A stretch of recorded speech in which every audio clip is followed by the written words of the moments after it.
Hi friends, welcome to Dhruva study circle. మనం ఈ daily current అఫైర్స్లో భాగంగా ఈరోజు మార్చి 8 కరెంట్ అఫైర్స్ చూస్తాం. మార్చి 8 వచ్చేసి మనకి ఇంటర్నేషనల్ ఉమెన్స్ డే అని చెప్పేసి మనకి ఉండడం జరుగుతుంది. మనకి దాని థీమ్ వచ్చేసి invest in women accelerate progress. Invest in women accelerate progress అని చెప్పేసి మనకి థీమ్ ఉండడం జరిగింది మార్చి 8 ఉమెన్స్ డే. నెక్స్ట్ మనకి పాలిటీ ఆర్టికల్ వచ్చేసి మనకి లడఖ్ అయితే మనకి 6th షెడ్యూల్లో చేర్చమని చెప్పేసి ప్రతిపాదిస్తున్నారు. కాకపోతే అక్కడ మనకి మేము 6th షెడ్యూల్తో చేర్చాం, లేదు ఆర్టికల్ 371 లాంటి ప్రతిపాదన అయితే రక్షణలు అయితే కల్పిస్తామని చెప్పేసి కేంద్ర హోంమంత్రి మనకు చెప్పడం జరిగింది. ఎట్లా అంటే లడఖ్కి చెందిన మా ప్రతినిధులతోని కేంద్ర హోంమంత్రి మీటింగ్ అయితే కండక్ట్ చేసుకోవడం జరిగింది. అందులో భాగంగా మేము రాష్ట్ర హోదా కల్పించలేం, అదేవిధంగా 6th షెడ్యూల్లో కూడా చేర్చలేమని చెప్పేసి చెప్పడం జరిగింది. ఖరాఖండిగా అంటే అది యూటీగా చేసిండు కదా మమ్మల్ని 6th షెడ్యూల్లో చేర్చమని చెప్పేసి లడఖ్ అయితే అడుగుతుంది. అప్పుడు మనకి రాష్ట్ర హోదా కల్పించలేము, లేదు 6th షెడ్యూల్లో కూడా చేర్చమని చెప్పేసి కేంద్ర మినిస్ట్రీ ఆఫ్ హోమ్ అఫైర్స్ అని చెప్పేసి చెప్పడం జరిగింది. మనకి 371 లాంటి ఆర్టికల్ లాంటి రక్షణలు అయితే పరిశీలిస్తామని చెప్పేసి చెప్పడం జరిగింది. మరి ఈ 371 ఆర్టికల్ ఏం చెప్తుంది, దానికి సంబంధించిన అంశాలు ఏంటి మనం చూస్తాం. యాక్చువల్గా మనం 6th షెడ్యూల్ అంటున్నాం కదా, ఈ 6th షెడ్యూల్ అంటే దేనికి సంబంధించి ఏముంటాయని చెప్పేసి చూస్తే మనకు యాక్చువల్గా అయితే ఈ పార్ట్ 10లో మనకి 244 ఆర్టికల్ మనకి ఉండడం జరుగుతుంది. మనం ఆల్రెడీ రీసెంట్గా మనం 5th షెడ్యూల్ గురించి మాట్లాడినాం. పెస్ యాక్ట్ ఇటీవల మన వార్తల్లో ఉంది. ఓకే, ఈ 5th షెడ్యూల్లో ఉన్న స్టేట్స్కి మనకి పెస్ యాక్ట్ అయితే చూసినాం. అయితే ఈ 10th పార్ట్ 244 ఆర్టికల్ ప్రకారం మనకి 244 సబ్ క్లాజ్ 1, 244 సబ్ క్లాజ్ 2, ఇట్లా ఈ 244 సబ్ క్లాజ్ 1 సంబంధించి 10 స్టేట్స్ ఏవైతే ఉన్నాయో 5th షెడ్యూల్లో ఉంటాయి. మనం ఆల్రెడీ చూసినాం. 5th షెడ్యూల్లో చూస్తే మనకి టీఎస్, అదేవిధంగా ఏపీ, అదేవిధంగా ఒడిస్సా, మనకి గుజరాత్, అదేవిధంగా రాజస్థాన్, మహారాష్ట్ర, అదేవిధంగా జార్ఖండ్, ఛత్తీస్గఢ్. ఓకే, ఇంకేమున్నాయి, ఇవన్నీ మనకి 10 స్టేట్స్ ఉంటాయి. ఓకే, ఈ 10 స్టేట్స్ మనకు జనరల్గా హిమాచల్ ప్రదేశ్ అని చెప్పేసి ఈ 10 స్టేట్స్ మనకు 5th షెడ్యూల్లో ఉండడం జరిగింది. మనకి 6th షెడ్యూల్ అనేది మనకి అరుణాచల్ ప్రదేశ్, అస్సాం, త్రిపుర, మిజోరాం, మేఘాలయ అని చెప్పేసి ATM స్క్వేర్ అని చెప్పేసి చెప్పుకుంటాం. అయితే ఇందులో మణిపూర్ ఉండదు. అస్సాం, త్రిపుర, మేఘాలయ, మిజోరాం అని చెప్పేసి మనకి 6th షెడ్యూల్లో ఉంటాయి. 6th షెడ్యూల్లో అయితే అందులో భాగంగానే మనకు ఈ 6th షెడ్యూల్ మరి ఎందుకు ఈ 4 స్టేట్స్ మనకి ఉండడం జరిగింది అని చూస్తే, అవి ఈ 4 స్టేట్స్ అట మనకి ఇప్పటి కూడా వాళ్ళ సంస్కృతి అండ్ ఆచారాలు అయితే ఫాలో అవుతున్నాయట. అదేవిధంగా ఈ 10 ప్రాంతాలు మనకి స్వయం ప్రతిపత్తి జిల్లాలు కలిగి ఉంటాయి. దీన్ని అటానమస్ డెవలప్మెంట్ కౌన్సిల్ అని చెప్పేసి పిలుస్తాం. స్వయం ప్రతిపత్తి జిల్లాలుగా మనకు 10 ప్రాంతాలు అయితే ఉండడం జరిగింది. అటానమస్ డిస్ట్రిక్ట్ కౌన్సిల్ అని చెప్పేసి ఈ అటానమస్ డిస్ట్రిక్ట్ కౌన్సిల్ వచ్చేసి వాటి డెవలప్మెంట్ కోసం ఏర్పాటు చేసుకోవడం జరుగుతుంది. అందులో 30 మంది సభ్యులు ఉంటారు. ఆ 30 మందిలో 26 సభ్యుల్ని మనకి ఓటింగ్ ద్వారా ఎన్నుకుంటారు 5 years పాటు, 5 years కాలానికి. మరి ఈ నలుగురిని మనకి గవర్నర్ అయితే నామినేట్ చేస్తారు. గవర్నర్ కోటాలో వాళ్ళు ఈ గవర్నర్ అభిష్టం మేరకే పనిచేయడం జరుగుతుంది. ఇట్లా మనం చూస్తే ఈ 371 ఆర్టికల్ మరి ఏం చెప్తుంది, 371లో రక్షణలు కల్పిస్తామని చెప్పేసి అంటున్నాం కదా. 5th షెడ్యూల్ గురించి మాట్లాడినాం, 6th షెడ్యూల్ గురించి మాట్లాడినాం. అయితే ఈ 371 ఆర్టికల్ గురించి మాట్లాడితే ఈ 371 అనేది మనకు జనరల్గా గుజరాత్ అండ్ మహారాష్ట్రకు సంబంధించిన ఆర్టికల్. మళ్ళీ దాంట్లో ఈ గుజరాత్ కాకుండా, మహారాష్ట్ర కాకుండా 371A అని చెప్పేసి నాగాలాండ్, 371B అని చెప్పేసి అస్సాంకి, 371C అని చెప్పేసి మణిపూర్కి, 371D అని చెప్పేసి తెలంగాణకి, ఏపీకి మనం ఆల్రెడీ తెలంగాణ ఉద్యమంలో భాగంగా చూస్తాం. అదేవిధంగా 371E అని చెప్పేసి అంటే ఇది స్పెషల్ స్టేటస్ కాదు, కాకపోతే HCU ఏర్పడడానికి, హైదరాబాద్ సెంట్రల్ యూనివర్సిటీ ఏర్పడడానికి 371E మనకి ఉండడం జరుగుతుంది. 371F అని చెప్పేసి సిక్కిం, 371G అని చెప్పేసి మిజోరాం, 371H అని చెప్పేసి మనకి అరుణాచల్ ప్రదేశ్, ఈ 371I అని చెప్పేసి గోవా, ఇది కూడా స్పెషల్ స్టేటస్ కాదు. 371J అనేది మనకి కర్ణాటక. ఓకే, ఇట్లా మనకి ఈ 371 ఆర్టికల్ అనేది వీటికి స్పెషల్ స్టేటస్ కల్పిస్తూ ఈ రాష్ట్రాలకి కొన్ని రక్షణలు అయితే ఉంటాయి. అందులో భాగంగా ఇంకొక అంశం ఏంటంటే ఇక్కడ మనకి ఏడీసీ అటానమస్ డెవలప్మెంట్ కౌన్సిల్ అని చెప్పేసి చెప్పుకున్నాం కదా. ప్రతి దాంట్లో 30 మంది ఉంటే ఈ అస్సాంలోని బోడోలాండ్లో మాత్రం మనకి 40+ ఉంటారట. ఓకే, 40+ మెంబర్స్ అయితే ఉండడం జరుగుతుంది బోడోలాండ్. ఇది మనం గుర్తుపెట్టుకోవాలి. ఓకే, మిగతావి అయితే ఇక్కడ మనం గుర్తుపెట్టుకోవాల్సిన అవసరం ఏంది, లడాక్ అయితే స్పెషల్ స్టేటస్ లేదా 6th షెడ్యూల్లో చేర్చాలని చెప్పేసి, లేకుంటే రాష్ట్ర హోదా కల్పించాలని చెప్పేసి, అంటే ఏది కల్పించా కానీ 370 ప్రకారం మేము కొన్ని రక్షణలు అయితే కల్పిస్తామని చెప్పేసి. ఓకే, దాని ప్రకారం అయితే మనకు కొన్ని ఈ స్వయం ప్రతిపత్తి జిల్లాలు ఉన్నాయి. కొన్ని ఆ జిల్లాలో భాగంగా మనకు 10 ప్రాంతాలు ఉంటాయి. అవి అటానమస్ డిస్ట్రిక్ట్ కౌన్సిల్ ఏర్పరచుకొని వాటి డెవలప్మెంట్ కోసం అయితే కృషి చేస్తాయి. ఓకే, అట్లా మనకి కొన్ని స్టేట్స్ అయితే ఉన్నాయి. ఇక్కడ మనం ఆల్రెడీ 371 ప్రకారం చూసినాం. ఓకే, అది అంశం 6th షెడ్యూల్ గురించి.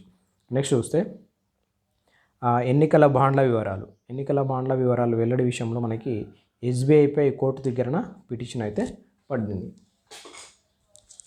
దీని అంశం ఏంటంటే మనకు జనరల్గా మనకు 6th మార్చ్ 2024లోగా ఈ ఎస్బీఐ ఎలక్ట్రల్ బాండ్స్ వివరాలను ఎన్నికల సంఘానికి సమర్పించాలి.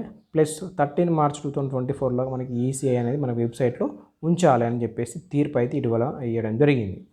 అయితే ఆ తీర్పుకు అనుగుణంగా అది ఇవ్వలేదు కాబట్టి, వివరాలు అనేది ఇవ్వలేదు కాబట్టి మనకి సమర్పించలేదు. సో ఈ ఎస్బీఐపై association for democratic reforms court ధిక్కరణ పిటిషన్ అయితే వేసింది. అసోసియేషన్ ఫర్ డెమోక్రటిక్ రిఫార్మ్స్ అనేది కోర్టు ధిక్కరణ కేసు అనేది వేయడం జరిగింది. ఈ కోర్టు ధిక్కరణ కేసు అంటే మరి కంటెంట్ ఆఫ్ కోర్ట్ అంటాం దీన్ని. ఈ కంటెంట్ ఆఫ్ కోర్ట్ అంటే ఏంది, ఇది మనకు జనరల్గా అయితే రాజ్యాంగంలో నిర్వచనం అయితే లేదు. కాకపోతే ఈ ఆర్టికల్ 129, అదేవిధంగా ఆర్టికల్ 215 ప్రకారం, ఆర్టికల్ 129 ప్రకారం సుప్రీంకోర్టుకి, ఆర్టికల్ 215 ప్రకారం హైకోర్టుకి మనకి ఈ కోర్ట్ ఆఫ్ రికార్డ్ అనేది ఉంటుంది కంటెంట్ ఆఫ్ కోర్ట్ కింద. ఇది యాక్చువల్గా నిర్వచనం అయితే లేదు మనకి. కాకపోతే ఈ సుప్రీంకోర్టుకి, హైకోర్టుకి పవర్స్ అయితే ఉన్నాయి. అంటే కంటెంట్ ఆఫ్ కోర్ట్ కింద వాళ్ళు విచారణ చేయవచ్చు. అంటే కంటెంప్ట్ ఆఫ్ కోర్టు మనకి ఈ 1971 ప్రకారం కోర్టు దగ్గరన యాక్ట్ అయితే ఉండడం జరిగింది. ఇది సివిల్ కంటెంప్ట్ ఒకటి, క్రిమినల్ కంటెంప్ట్ అని చెప్పేసి. ఇక్కడ జనరల్గా సివిల్ అంటే మనకి కోర్టు ఆదేశాలను ఉల్లంఘించడం, జస్ట్ ఏదైనా వాళ్ళ ఆదేశాలను ఉల్లంఘిస్తే అది సివిల్ కింద వస్తుంది. ఇక్కడ క్రిమినల్ అయితే మనకు జస్ట్ డైరెక్ట్ న్యాయస్థానాల గౌరవాన్ని తగ్గించేలా వ్యాఖ్యలు చేసడం లాంటివి. ఓకే, డైరెక్ట్ కోర్టుల తీర్పుల విచారణలో జోక్యం చేసుకోవడం లాంటిది. ఓకే, కొన్నిసార్లు అడ్డుకోవడం లాంటిది, ఇట్లాంటి క్రిమినల్ కంటెంప్ట్ కింద వస్తుంది. ఓకే, దీని కింద మనకి జనరల్గా కేసు ఫైల్ అయితే కనుక కోర్టు కింద మనకి ఫైన్ ఉంటుంది, అదేవిధంగా జైలు శిక్ష కూడా ఉంటుంది. అయితే ఇక్కడ చూసుకుంటే మరి ఈ కంటెంప్ట్ ఆఫ్ కోర్టు కేసులకి అటార్నీ జనరల్ సమ్మతి అనేది తప్పనిసరి అని చెప్పేసి చూస్తే ఎస్ అండ్ నో. మరి నో అని ఎప్పుడు అంటామంటే కోర్టు స్వయంగా ప్రారంభించవచ్చు. ఈ ఆర్టికల్ 129 ప్రకారం సుప్రీంకోర్టుకి పవర్స్ ఉన్నాయి కదా, ఈ సుప్రీంకోర్టు అనేది డైరెక్ట్గా కేసును టేకప్ చేయవచ్చు. రైట్, అంటే అట్లాంటప్పుడు మనకు అనుమతి అనేది అవసరం లేదు. ఓకే, కొన్నిసార్లు కోర్టులు కూడా జోక్యం అయితే చేసుకుంటాయి. అట్లాంటప్పుడు మనకి పర్మిషన్ అయితే అవసరం లేదు. రైట్, అట్లా. నెక్స్ట్ ఇది మరి ఎస్ అని చెప్పేసి అంటాం. ఎస్ అంటే ఒక ప్రైవేట్ వ్యక్తి ఒక వ్యక్తికి లేదా ఒక సంస్థపై కంటెంప్ట్ ఆఫ్ కోర్ట్ కింద కేసు వేయాలంటే అటార్నీ జనరల్ కేసు సమ్మతి అయితే అవసరం. అంటే ఒక వ్యక్తి ఉన్నాడు పర్సనల్గా, ఆ వ్యక్తి కంటెంప్ట్ ఆఫ్ కోర్టు కింద కేసు అయితే వేస్తున్నాడు. మరి అది ఎంతవరకు నిజమో కాదో వట్టిగా కోర్టు యొక్క సమయాన్ని వృధా చేయడం అవుతుంది. కాబట్టి ముందే అటార్నీ జనరల్ యొక్క అనుమతి తీసుకుంటే అది క్లియర్గా ఉంటుందని చెప్పేసి ఇక్కడ ఉద్దేశం అది. ఇంకొకటి ఈ లాజిక్ ఏంటంటే కంటెంప్ట్ ఆఫ్ కోర్ట్ అయితే మనకు జనరల్గా హైకోర్టుకు, సుప్రీంకోర్టుకి రాజ్యాంగం అయితే ప్రసాదించింది. బట్ దాని నిర్వచనం అయితే రాజ్యాంగంలో లేదని చెప్పేసి మనం గుర్తుపెట్టుకోవాలి. ఇది మనకు just contempt of court act 1971లో మాత్రమైతే ఉంది. Okay, right. యాక్చువల్గా మనం ఇంకోటి మర్చిపోయినాం. ఇక్కడ మనకి ఈ శిక్ష అనేది 6 months అండ్ 2000 ఫైన్ లేదా బోత్ రెండు కూడా ఉండొచ్చు. కంటెంప్ట్ ఆఫ్ కోర్ట్ కింద శిక్ష పడితే 6 months లేదా 2000 ఫైన్. ఇక్కడ మనకు ఇంకొకటి పాలిటీ అంశం వచ్చేసి గవర్నర్ కోట కింద ఎమ్మెల్సీ నియామకం వివాదం అయితే జరిగింది. మనకి ఇంతకుముందున్న గవర్నమెంట్, టీఆర్ఎస్ గవర్నమెంట్ మనకి దాసోజు అని చెప్పేసి దాసోజు శ్రావణ్ సత్యనారాయణ, కుర్ర సత్యనారాయణ అని చెప్పేసి పేర్లను అయితే గవర్నర్ కోట కింద పంపిస్తే, గవర్నర్ కోట ఎమ్మెల్సీ నియామకంలో భాగంగా వీళ్ళిద్దరి పేర్లు పంపిస్తే బీఆర్ఎస్ హయాంలో మనకి వీరి పేరును అయితే గవర్నర్ తిరస్కరించింది. మరి గవర్నర్కి తిరస్కరించే హక్కు ఉందని చెప్పేసి కోర్టులో కేసు వేయడం జరిగింది దీని గురించి. ఓకే, ప్రస్తుతానికి దాన్ని తిరస్కరించడం వల్ల కొత్త గవర్నమెంట్ కాంగ్రెస్ వచ్చిన తర్వాత కోదండరామ్ సార్ని అదేవిధంగా అమీర్ అలీ ఖాన్ని పేరును సిఫార్సు చేసినప్పుడు గవర్నర్ ఆమోదించింది. దీని మీద కోర్టు తీర్పు మనకి ఏమి ఇచ్చిందంటే 171 ఆర్టికల్ 5 ప్రకారం 171 ఆర్టికల్ సబ్ క్లాస్ 5 ప్రకారం మనకి గవర్నర్ తన అధికారాలను వినియోగిస్తున్న సమయంలో మంత్రి మండలి సలహాలకు కట్టుబడి ఉండాల్సిందే అని చెప్పేసి కోర్టు అయితే తీర్పు ఇవ్వడం జరిగింది. అంటే జనరల్గా మనకి ఎమ్మెల్సీ కోట కింద మనకి ఈ కళలు కానీ, సైన్స్ కానీ, లిటరేచర్ కానీ, సాహిత్యం కానీ, సాంఘిక సేవలు కానీ, కోఆపరేటివ్ మూమెంట్ సహకారం అలాంటి అంశాల కింద మనకి నామినేట్ అయితే చేయవచ్చు గవర్నర్ కోట కింద ఎమ్మెల్సీలను. అయితే ఈ సిఫార్సు చేసిన వ్యక్తులు మరి అర్హతలు అనర్హతలు పరిశీలించే అధికారం అయితే గవర్నర్కు ఉంది.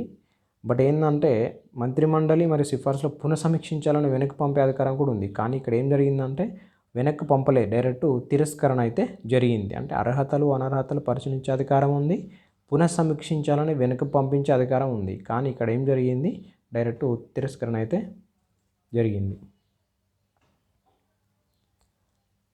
అయితే ఇక్కడ కేవలం సరైన వివరాలు పంపలేదని చెప్పేసి కారణంగా తిరస్కరించడం అయితే జరిగింది. ఇక్కడ మనకి ఆర్టికల్ 361 ప్రకారం మనకి ఏం చెప్తున్నారంటే గవర్నర్ కోట అంటే ఆ కోర్టు మనకి ఏం చెప్పిందంటే 361 ఆర్టికల్ ప్రకారం గవర్నర్ కోర్టుకి జవాబుదారీ కాదు, కాబట్టి గవర్నర్ సంజయ్ చెప్పాల్సిన అవసరం లేదు, అంటే సమాధానం చెప్పాల్సిన అవసరం లేదని చెప్పేసి ఫైనల్గా తీర్పు కూడా ఇవ్వడం జరిగింది.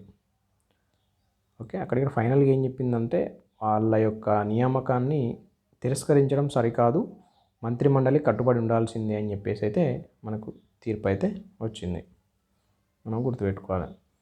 ప్రభుత్వ నిర్ణయాన్ని విమర్శించే హక్కు ప్రతి పౌరుడికి మనకు ప్రభుత్వ నిర్ణయాలు విమర్శించే హక్కు ఉంటుంది అని చెప్పేసి దేని ప్రకారం అంటే 19(1)A ప్రకారం మనకి ఫోజా అని చెప్పేసి ఉంటుంది, freedom of speech and express అని చెప్పేసి ఉంటుంది మనకి. అయితే ఈ కేసు ఏంటంటే మనకి ఆర్టికల్ 371 రద్దు చేసిన ఈ ఆగస్ట్ 15 అయితే ఉందో దాన్ని బ్లాక్ డేగా, అదేవిధంగా ఆగస్ట్ 14 పాకిస్తాన్కి స్వాతంత్ర దినంగా మనకి శుభాకాంక్షలు చెప్పడం లాంటి నేపథ్యంలో ఈ కేసు అయితే ఉండడం జరిగింది. ఇది జావేద్ అహ్మద్ అజమ్ అని చెప్పేసి గుర్తుపెట్టుకోవాలి. ఇక్కడ మనం ఫైనల్ గుర్తుపెట్టుకున్న ఏం లేదు, దేని ప్రకారం మనకు విమర్శించే హక్కు ఉంటుంది ప్రభుత్వాన్ని అని చెప్పేసి గుర్తుపెట్టుకుంటే సరిపోతుంది. 19(1)A ఫోజే. అదేవిధంగా స్వచ్ఛమైన నీరు గాలి ప్రజలకు హక్కు అని చెప్పేసి ఆర్టికల్ 21 ప్రకారం సుప్రీంకోర్టు అయితే ఎందుకు చెప్పిందంటే ఇక్కడ తమిళనాడులో తూత్తుకుడిలో భాగంగా వేదాంత గ్రూప్ సంస్థ అయిన స్టెరిలైజ్ కాపర్ ఫ్యాక్టరీని మూసివేయడం జరిగింది. ఎందుకంటే దానివల్ల గాలి కానీ నీరు కానీ కలుషితం అవుతుందని చెప్పేసి క్లోజ్ అయితే చేయడం జరిగింది. దాని కారణంగా కేసు పడితే అప్పుడు సుప్రీంకోర్టు అయితే చెప్పింది స్వచ్ఛమైన నీరు గాలి అనేది ప్రజల యొక్క హక్కు అని చెప్పేసి. నెక్స్ట్ మొహమ్మద్ కాసిం గుజ్జర్ ఈ ఉప చట్టం కింద మనకి 1967 సవరణ 2019 కింద ఉగ్రవాదిగా ప్రకటించిన 57వ వ్యక్తి అని చెప్పేసి గుర్తుపెట్టుకోవాలి, మొహమ్మద్ కాసిం గుజ్జర్. ఇది మనకి ఈ ఉప 1967లో వస్తే మనకి జస్ట్ సంస్థను మాత్రమే ఉగ్రవాద సంస్థగా గుర్తించే యాక్ట్ ఉండేది. దాన్ని 2019లో సవరించుకొని ఒక వ్యక్తిని కూడా మనము ఉగ్రవాదిగా ప్రకటించే హక్కు ఉంటుంది ఉప చట్టం ప్రకారం. మినిస్టర్ ఆఫ్ హోమ్ అఫైర్స్ ప్రకటిస్తే మనకి మొహమ్మద్ కాసిం గుజ్జర్ అని చెప్పేసి గుర్తుపెట్టుకోవాలి, 57వ వ్యక్తి. అదేవిధంగా మనకి రాజూట్ ఎంఎస్పి అయితే మనకు ఎంఎస్పి ఆమోదించింది. ఎంత అంటే క్వింటాల్కి 5,335 రూపాయలు. మరి అంతకుముందు కంటే ఎంత అంటే 285 రూపాయలు అయితే ఎక్కువ ఉంది అని చెప్పేసి చెప్పుకోవచ్చు. ఇది మనకి CACP commission for agriculture cost and price సిఫార్సు చేస్తే cabinet committee on economic affairs అయితే ఆమోదిస్తుంది. దీనికి సంబంధించి పిఎం అయితే హెడ్గా ఉంటాడు, అది గుర్తుపెట్టుకోవాలి మనం. ఆర్థిక శాఖ మంత్రి కాదు, పిఎం అని చెప్పేసి గుర్తుపెట్టుకోవాలి. స్థానిక కరెన్సీలో వాణిజ్యం. ఇక్కడ మనకు ఇంతకుముందు మనకు ఫస్ట్ స్థానిక కరెన్సీలో వాణిజ్యం అనేది మనకు ఫస్ట్ యూఏఈ ఉంది. ఇప్పుడు రెండవ దేశం వచ్చేసి ఇండోనేషియాగా RBI plus bank of Indonesia ఒప్పందం చేసుకునే స్థానిక కరెన్సీలో వాణిజ్య కూర్చోం. ఫస్ట్ ఏ దేశం అంటే యూఏఈ. ఇంకొక అంశం చూస్తే మనకి ఐసిఈడి ఐఏఎస్సి బెంగళూరు అనేది మనకి ఈ international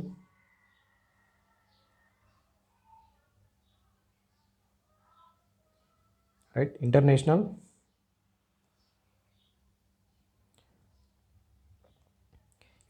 centre of excellence for dams for ఏర్పాటు, దానికి సంబంధించి ఐఏఎస్సి డ్యామ్ సేఫ్టీ సవాళ్ళు అందించిన కోసం ఇది రెండవ కేంద్రం అని చెప్పేసి. ఫస్ట్ ఇది మనకి ఐఐటి రూర్కీ అని చెప్పేసి గుర్తుపెట్టుకోవాలి. ఏంటంటే ఇది international centre for excellence for dam safety గురించి ఆ సవాళ్ళు కానీ పరిష్కరించడం కోసం కానీ రెండవ కేంద్రం ఎక్కడ అంటే ఐఐఎస్సి బెంగళూరు ఏర్పాటు చేసింది. ఐసిఈడి మనకు ఫస్ట్ అయితే ఐఐటి రూర్కీ 2023లో మనకు వార్తల్లో ఉంది. ఫస్ట్ది, ఇది రెండవది Bengaluru IASc. Okay. Next advanced medium combat aircraft AMCA అని చెప్పేసి మనకి క్యాబినెట్ కమిటీ ఆన్ సెక్యూరిటీ ఆమోదించింది. ఈ క్యాబినెట్ కమిటీ ఆన్ సెక్యూరిటీకి మనకి పిఎం హెడ్గా ఉంటాడు. ఇది మనం గుర్తుపెట్టుకోవాలి. క్యాబినెట్ కమిటీ ఆన్ సెక్యూరిటీ ఆమోదించింది. మనకి 5th generation health combat aircraft అని చెప్పేసి గుర్తుపెట్టుకోవాలి. 5th generation health combat aircraft మన డిజైన్ చేసింది ఎవరు అంటే ఏరోనాటికల్ డెవలప్మెంట్ ఏజెన్సీ ఏడిఏ. అదే డెవలప్ ఎవరు చేసిందంటే DRDO plus HAL Indian private company ఎక్కువ పాత్ర అయితే పోషించిందట. డిజైన్ ఎవరు చేశారు? Aeronautical development agency. డెవలప్మెంట్ ఎవరు చేసిందంటే DRDO plus HAL plus Indian private company ఎక్కువ పాత్ర. ఇది అడ్వాన్స్డ్ మీడియం కంబాట్ ఎయిర్క్రాఫ్ట్ గురించి. సిసిఎస్ దాని హెడ్ పిఎం ఆమోదించడం జరిగింది. డిజైన్ గుర్తుపెట్టుకోవాలి, డెవలప్ గుర్తుపెట్టుకోవాలి. మనకి ట్విన్ ఇంజిన్ ఎయిర్క్రాఫ్ట్ అని చెప్పేసి అంటాం దీన్ని. నెక్స్ట్ 34 ధ్రువ్ ఏఎల్హెచ్ కొనుగోలుకి సిసిఎస్ ఆమోదం. Same cabinet committee on security. అయితే ఈ 34 ధ్రువ్ ఏఎల్హెచ్ కొనుగోలుకి సిసిఎస్ అయితే ఆమోదం. ఈ ధ్రువ్ అనేది మనకి అడ్వాన్స్డ్ లైట్ హెలికాప్టర్ హెచ్ఏఎల్ రూపొందించింది. అదేవిధంగా multi role army, navy, air force, ICG. Okay, అట్లా. అదేవిధంగా ట్విన్ ఇంజన్ అని చెప్పేసి గుర్తుపెట్టుకోవాలి. 34 ధ్రువ్కి సంబంధించి. Next project Seabird. ఈ ప్రాజెక్ట్ సీబర్డ్ కింద మనకు ఇండియన్ నేవీ యొక్క కార్వర్ బేస్, కర్ణాటక సంబంధించి కార్వర్ బేస్లో ఇన్ఫ్రాస్ట్రక్చర్లో ప్రాజెక్ట్ని రక్షణ శాఖ మంత్రి ప్రారంభించడం జరిగింది. ఈ ఇండియన్ నేవీ యొక్క కార్వర్ బేస్లో ఇన్ఫ్రాస్ట్రక్చర్ ప్రాజెక్ట్ని రక్షణ మంత్రి ప్రారంభించిండు. నావల్ ఇన్ఫ్రాస్ట్రక్చర్ ప్రాజెక్ట్ ఇది. నెక్స్ట్ పిట్టకోసిస్ అని చెప్పేసి మన వార్తల్లో ఉంది. పిట్టకోసిస్ దీన్ని మనము ప్యారెట్ ఫీవర్గా ఫేమస్ అట, పిట్టకోసిస్. అయితే దీనికి కారక జీవి ఏంటిదంటే క్లామిడియా పిట్టాసి. పిట్టాసి. అదేవిధంగా సంక్రమణ ఎట్లా అంటే పౌల్ట్రీకి కానీ అడవి పెంపుడు పక్షులు. ఓకే, అడవి పెంపుడు పక్షులకు సంబంధించి పౌల్ట్రీ కానీ అడవి పెంపుడు పక్షులకు కానీ సంక్రమిస్తాట. వీటి నుంచి స్రావాలు లేదా కరవడం ద్వారా మనకి హ్యూమన్ టు హ్యూమన్ కూడా వస్తుందట. మరి హ్యూమన్ టు హ్యూమన్ అనేది ఆధారాలు అయితే లేవు, బట్ ఏంటంటే పాసిబిలిటీ అయితే ఉన్నాయని చెప్పేసి చెప్పవచ్చు. మరి దీని లక్షణాలు ఏంటంటే ఎక్కువ శ్వాసకోశ వ్యాధులు అని చెప్పేసి గుర్తుపెట్టుకోవాలి. ప్యారెట్ ఫీవరు, పిట్టకోసిసు, సారక జీవి వచ్చేసి క్లామిడియో పిట్టాసి, సంక్రమణ మనకి పౌల్ట్రీ లేదా అడవి పెంపుడు పక్షులు అని చెప్పేసి. నెక్స్ట్ ప్రభావిత ప్రాంతాలు మనకి ఎక్కువ ఐరోపాలో విజృంభిస్తుంది అని గుర్తుపెట్టుకోవాలి మనం. ఐరోపాలో విజృంభణ, పిట్టకోసిస్ లేదా ప్యారెట్ ఫీవర్, క్లామిడియో పిట్టాసి. నెక్స్ట్ ఏఐ సాయంతో మనకి మొదటి డ్రైవర్లెస్ మెట్రో రైల్. ఇటీవల మనము అండర్ మెట్రో రైలు కలకత్తా చూసినాం కదా, హుగ్లీ నది. ఇక్కడ మనకు ఏఐ సాయంతో మొదటి డ్రైవర్లెస్ మెట్రో రైలు ఎక్కడ అంటే బెంగళూరు. ఈ బెంగళూరు మెట్రో రైలు కార్పొరేషన్ లిమిటెడ్ మనకి ప్రారంభం డిసెంబర్లో అయింది. అయితే 6 రైలు కోచ్లు, అదేవిధంగా ఆర్వీ రోడ్డు, బొమ్మసంద్రాలను కలిపే 18.8 కిలోమీటర్ల మార్గం అయితే ఉంది. నిర్మాణం మనకి చైనీస్ సంస్థ CRRC Nanjing Puzhen Co limited, Titagarh rail system limited అని చెప్పేసి మనం గుర్తుపెట్టుకోవాలి. ఇది నిర్మాణం Chinese, CRRPS Nanjing Puzhen Co limited, అదేవిధంగా టిటాగర్ రైల్ సిస్టమ్ లిమిటెడ్ ఇండియాకి సంబంధించి. అంటే ఇండియా చైనా కలిపి దీన్ని నిర్మించడం జరిగింది. ఏదేది కలుపుతుంది అంటే ఆర్వీ రోడ్డు అండ్ బొమ్మసంద్రాన్ని కలిపే 18.8 కిలోమీటర్ల మార్గం బెంగళూరులో అని చెప్పేసి గుర్తుపెట్టుకోవాలి. ఆర్టిఫిషియల్ ఇంటెలిజెన్స్ ద్వారా మొదటి డ్రైవర్లెస్ మెట్రో రైలు బెంగళూరు. ఇది అంశం. నెక్స్ట్ చూస్తే ఎన్విరాన్మెంట్ మనకి global great backyard bird count అనేది మనకి 2024లో జరిగింది. ప్రతి సంవత్సరం చేస్తున్నారంట. ఈ పక్షుల సంఖ్య వచ్చేసి 10,036 స్పీసీస్ జాతులు అయితే ఉన్నాయి మనకి. చెక్ లిస్ట్ పరంగా అయితే సెకండ్ ఉన్నది, జాతుల పరంగా థర్డ్ అయితే ఇండియా ఉంది. ఏంటిది global great backyard bird count, ఇది మనకి 1036 జాతులు. అదేవిధంగా Nagpur zero carbon plan for buildings, zero carbon plan for buildings మనకి ఇండియాలో మొదటి నగరం అని చెప్పేసి గుర్తుపెట్టుకోవాలి. మనకి నెట్ జీరో బిల్డింగ్ సిటీ అయితే 2050 వరకు net zero carbon building action plan వచ్చేసి నాగపూర్ అని చెప్పేసి మనం గుర్తుపెట్టుకోవాలి. Developed by Nagpur municipal corporation, అదేవిధంగా Nagpur smart and sustainable city development corporation limited.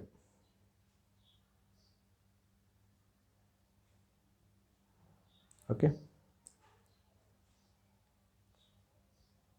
అది నాగపూర్ గురించి ఇంపార్టెంట్. నెక్స్ట్ మానవ జంతు సంఘర్షణను రాష్ట్ర విపత్తుగా ప్రకటన చేయడం జరిగింది. జనరల్గా అయితే ఫారెస్ట్ డిపార్ట్మెంట్ పనిది, కానీ స్టేట్ స్పెసిఫిక్ డిజాస్టర్గా ప్రకటించిన ఫస్ట్ స్టేట్ కేరళ. మానవ జంతు సంఘర్షణను రాష్ట్ర విపత్తుగా ప్రకటించింది ఫారెస్ట్ డిపార్ట్మెంట్ చేయాలి, కానీ స్టేట్ స్పెసిఫిక్ డిజాస్టర్గా ప్రకటించిన ఫస్ట్ స్టేటు కేరళ అని చెప్పేసి. మరి ఏం చేంజింగ్ అంటే స్టేట్ డిజాస్టర్ మేనేజ్మెంట్ అథారిటీ అయితే చూస్తుంది అంతే. నెక్స్ట్ పనామా మనకి ఇంటర్నేషనల్ సోలార్ అలయన్స్లో 97వ కంట్రీగా మనకి చేరడం జరిగింది. ఇది మనం గుర్తుపెట్టుకోవాలి. మినిస్ట్రీ ఆఫ్ ఎక్స్టర్నల్ అఫైర్స్ అయితే అధికారికంగా ప్రకటించింది. ఓకే, మరి ఇక్కడ చూస్తే ఏంటంటే అఫీషియల్ వెబ్సైట్లో అయితే 97వ కంట్రీ యెమెన్ ఉంది, కానీ మనకి ఈ పనామాని అధికారిక ప్రకటన 97వ కంట్రీ అని చెప్పేసి పనామాను చెప్పడం జరిగింది. వెబ్సైట్లో అయితే ఇది ఉందని చెప్పేసి అట్లనే గుర్తుపెట్టుకోవాలి మనం. 119వ సంతకం చేసిన దేశంగా మాల్టా, 119 సంతకం చేసిన దేశం ఏదంటే మాల్టా అని చెప్పేసి గుర్తుపెట్టుకోవాలి. Panama 97 international solar alliance. మళ్ళీ మనకి చూస్తే నాటో మనకి 32వ దేశంగా స్వీడన్ అయితే చేరింది. మనకి హంగేరీ అండ్ టర్కీల ఆమోదం తెలపకుండా ఇన్ని రోజులు మనకి పెండింగ్లో ఉంది. ఇప్పుడు ఆమోదం తెలపడం వల్ల 31st కంట్రీ, లాస్ట్ ఇయర్ మనకి ఫిన్లాండ్ ఉంటే 32 అయితే స్వీడన్ అయితే చేరింది 2024కి. ఓకే, నాటో 32 కంట్రీ ఏదంటే స్వీడన్. Next govt policy. మనకి ఈ ఎల్పిజి రాయితీ ఏదైతే ఉందో పొడిగింపు జరిగింది. ఎప్పటి వరకు అంటే 31st మార్చ్ 2025 వరకు. యాక్చువల్గా ఎప్పటి వరకు ఉంటుంది అంటే 31st మార్చ్ 2024 వరకు ముగించాలి. ఇది ఇంతకుముందు అక్టోబర్ వరకు మనకి 200 రూపాయలు ఉండే సబ్సిడీ 300లకు పెంచడం జరిగింది. ఇది ఎప్పటి వరకు ఉన్నది అంటే ఫస్ట్ మనకి 31st మార్చ్ 2025 వరకు పొడిగించడం జరిగింది. మరి ఏడాదికి 12 సిలిండర్ల వరకు రాయితీ వర్తిస్తాడు ఉజ్వల పథకం కింద. ఆ రాయితీ అనేది పహల్ పథకం. ఒకవేళ రాయితీ వద్దనుకుంటే మనం గివ్ ఇట్ అప్ ప్రచారం కోసం స్వచ్ఛందంగా వదులుకోవచ్చు. 10 కోట్ల ఫ్యామిలీస్ అయితే లబ్ధి పొందుతున్నాయని చెప్పేసి గుర్తుపెట్టుకోవాలి. అది ఇంకొకటి మనకి ఫేమ్ స్కీమ్ అనేది వార్తల్లో ఉంది. ఇది మనకు ప్రీవియస్ క్వశ్చన్. ఫేమ్ 2 పొడిగించలేదంట. ఈ ఫేమ్ 2 మనకి faster adoption and manufacturing and electric vehicles hybrid also. దీని deadline 31st March 2024. No more extension. ఈ ఫేమ్ అనేది మనకు జనరల్గా ఎలక్ట్రిక్ వాహనాల తయారీ కొనుగోలు ప్రోత్సహిస్తుంది. 2015లో ప్రవేశపెట్టింది. ఈ ఫేజ్ 1లో 2015 నుంచి 19 వరకు మార్చి, ఫేజ్ 2లో 2019 నుంచి 22 మార్చి, ఇక్కడ 10,000 కోట్లు ఈ 2024 వరకు మార్చి. దీని లక్ష్యం ఏంటంటే 2030 నాటికి మొత్తం రవాణాలో 30% ఈవీ ఎలక్ట్రిక్ వెహికల్స్ ఉండాలని చెప్పేసి లక్ష్యం. దీని మినిస్ట్రీ ఏదంటే హెవీ ఇండస్ట్రీస్ అని చెప్పేసి. ఏందట ఎలక్ట్రిక్ వెహికల్ తయారీకి కొనుగోలు ప్రోత్సహిస్తుంది. ఇది మనకు 2015లో ప్రవేశపెట్టుకున్నాం. Phase 1, phase 2.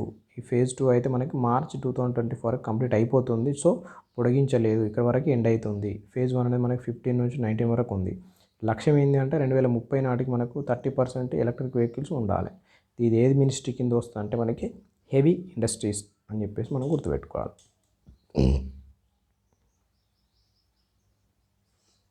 నెక్స్ట్ విధ్వా పునర్వివాహ ప్రోత్సాహ యోజన.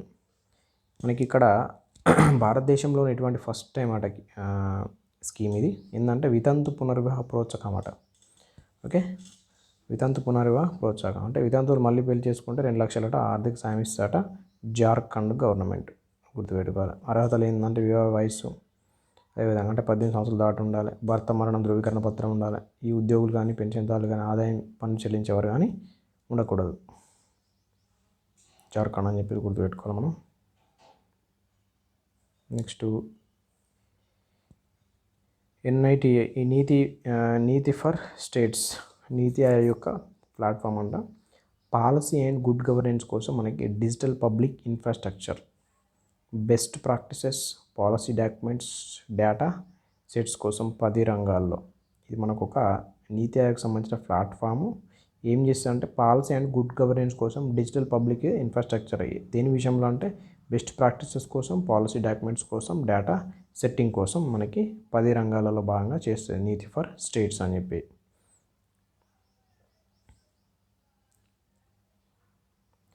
మనకు frontier technology lab, Atal innovation plus మెటాలు ప్రారంభించడం జరిగింది. ఉద్దేశం ఏంటంటే పాఠశాలల్లో ఆవిష్కరణ అండ్ ఎంటర్ప్రెన్యూర్షిప్ వ్యవస్థను ప్రోత్సహించడం. అంటే పాఠశాల ఏజ్ నుంచే ఈ ఇన్నోవేషన్స్ కావచ్చు, ఎంటర్ప్రెన్యూర్షిప్ కావచ్చు ఎంకరేజ్ చేయడం కోసం. ఇది ఫ్రాంటియర్ టెక్నాలజీ ల్యాబ్. ఇది మరి నిధులు ఎవరు చేస్తారంటే మెటా సంస్థ అండ్ 1 మిలియన్ ఫర్ బిలియన్ అని చెప్పేసి. ఇక్కడ నాలెడ్జ్ పార్టర్ AIM అని చెప్పేసి గుర్తుపెట్టుకోవాలి. AIM frontier technology lab.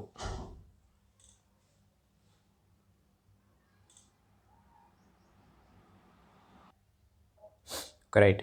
Next మనకి ఉన్నతి. ఈ ఉన్నతి అనేది మనకు వార్తల్లో ఉంది అంశం. ఉన్నతి 2024 ఈ ఉత్తర్ పూర్వ ట్రాన్స్ఫర్మేటివ్ ఇండస్ట్రియలైజేషన్ స్కీమ్ అని 24 అనేది మనకి అమలు అనేది ministry of commerce and industry DPIIT అని చెప్పేసి. ఉద్దేశం ఏంటంటే నార్త్ ఈస్ట్ రీజియన్లో ఇండస్ట్రియల్ డెవలప్మెంట్. ఈ స్కీమ్ పీరియడ్ వచ్చేసి మనకి ఈ 31 మార్చ్ 2024 వరకు ఈ నోటిఫికేషన్ తేదీ నుంచి మనకి అప్లికేషన్స్ మనకు 31/3/2026 వరకు అయితే ఉంటాయి. అన్ని రిజిస్ట్రేషన్ దరఖాస్తులు మనకి 2027 వరకు ప్రాసెస్ అయితే చేయబడతాయి. దీని అప్డేట్ అనేది గుర్తుపెట్టుకోవాలి మనం. ఉత్తర పూర్వ ట్రాన్స్ఫర్మేటివ్ ఇండస్ట్రియలైజేషన్ స్కీమ్ 24లో భాగంగా ministry of commerce and industry అనేది అమలు చేస్తుంది. మనకి ఉద్దేశం అయితే north east region and industrial development కోసం పనిచేస్తుంది. స్కీమ్ పీరియడ్ వచ్చేసి 31 మార్చి 2034 అని చెప్పేసి గుర్తుకోవాలి. 34 వరకు ఉండడం జరిగింది. అప్లికేషన్ 26 వరకు, అన్ని రిజిస్ట్రేషన్ దరఖాస్తులు అయితే 27 వరకు ప్రాసెస్ చేయబడతాయి. మనకి హంగేరీ నూతన అధ్యక్షుడు అని చెప్పేసి తమస్ సుల్యోక్ ఆల్రెడీ చూసినాం మనం. ఇక సర్దార్ రమేష్ సింగ్ అరోడా ఈ పాక్ పంజాబ్ రాష్ట్రంలో తొలి సిక్కు మంత్రి అని చెప్పేసి. సర్దార్ రమేష్ సింగ్ అరోడా పాక్ పంజాబ్ రాష్ట్రంలో తొలి సిక్కు మంత్రి. ఇటీవల మనకి పాక్ పంజాబ్ రాష్ట్రంలో తొలి మహిళా ముఖ్యమంత్రిగా మరియం నవాజ్ అని చెప్పేసి మనకి మహిళా ముఖ్యమంత్రిగా ఫస్ట్ టైం రావడం జరిగింది. అది మనం గుర్తుపెట్టుకోవాలి. నెక్స్ట్ గణేష్ బరయ్య. ఈ గణేష్ బరయ్య మనకి ప్రపంచంలోనే అత్యంత పొట్టి వ్యక్తి అట, పొట్టి వైద్యుడట. గుజరాత్లో భాగంగా 3 ఫీట్లు ఉంటాడట. మనకి ముందు మెడికల్ కౌన్సిల్ ఆఫ్ ఇండియా తిరస్కరించి సుప్రీంకోర్టు అనుమతి ఇచ్చింది తర్వాత. నెక్స్ట్ గ్యారీ క్యాస్పరోవ్ ఈ మాజీ ప్రపంచ చెస్ ఛాంపియన్. ఈ రష్యా ఇతను ఉగ్రవాదిగా లిస్ట్ చేసింది. టెర్రర్ అండ్ ఎక్స్ట్రీమినిస్ట్ బై రష్యా ఇతన్ని ఉగ్రవాదిగా లిస్ట్ అయితే చేసిందట గ్యారీ క్యాస్పరోవ్.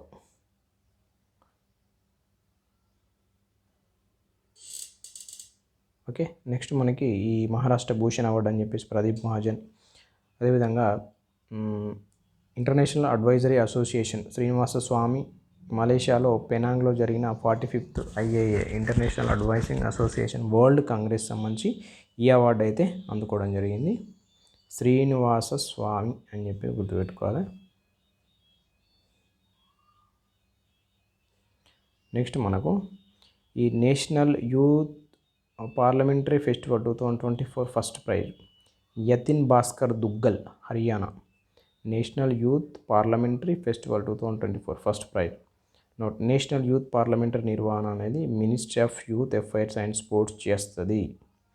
ఫస్ట్ ప్రైజ్ ఏంటంటే Yatin Bhaskar Duggal first prize national youth parliamentary festival 2024కి సంబంధించి. నెక్స్ట్ తొలి రైజిన రౌండ్ టేబుల్ సమావేశం మనకి టోక్యోలో జరుగుతుంది. అదేవిధంగా ఈ ప్రసాద్ పథకం అనే మన వార్తలు ఉంది. ప్రసాద్ అంటే మనకి టెంపుల్కి సంబంధించి మౌలిక సదుపాయాలు కల్పించడం. అందులో భాగంగా మన తెలంగాణ నుండి జోగులాంబ ఎన్నిక అవ్వడం జరిగింది.